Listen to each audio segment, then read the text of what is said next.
So what's up mga ka-over? Magandang hapon sa ating lahat. Magandang hapon Luzon, Visayas at Mindanao. Shout out pala sa aking mga minamahal na viewers at shout out pala sa aking mga followers. So ayan, for today's video guys, papakita ko sa inyo kung paano magluto ng tilapyang may sabaw.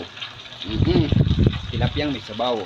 So ayan, piniprito ko muna yung tilapia para malasa yung sabaw. So ang ingredients sa sibuyas. At mas mainam kung mayroon tayong gulay na ito yung tinatawag na malunggay. Maraming protina to, maraming vitamins tayo makukuha nito. So mas mainam talaga pag nagluto tayo ay may gulay.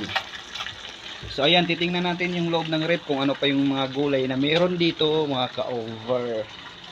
So ayan, titingnan natin yung ref. Chiller, hotdog, manok, tsaka yung dila-dila. So wala siyang gulay. Siyempre yung gulay nakalagay talaga sa ilalim.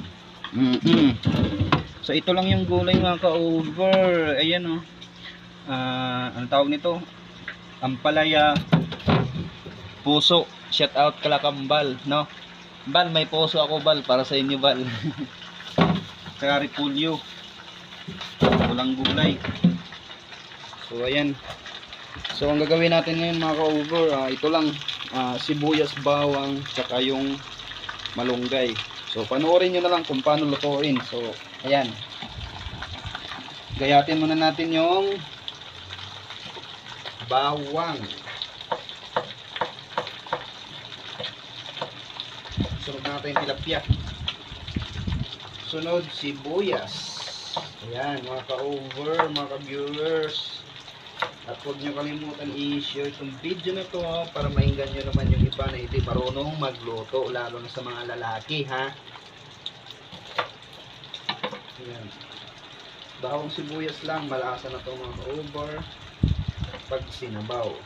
Depende na rin sa pagluto kung marunong talagang magluto. Yung ibang mga tatay ay alam lang makain-kain, marunong lang kumain, hindi marunong magluto.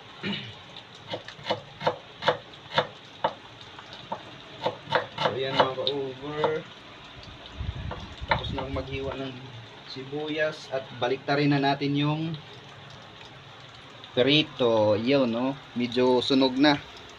So ayan, tingnan nyo mga ka-over kung luto na ba. Sa tingin ko ay sunog na.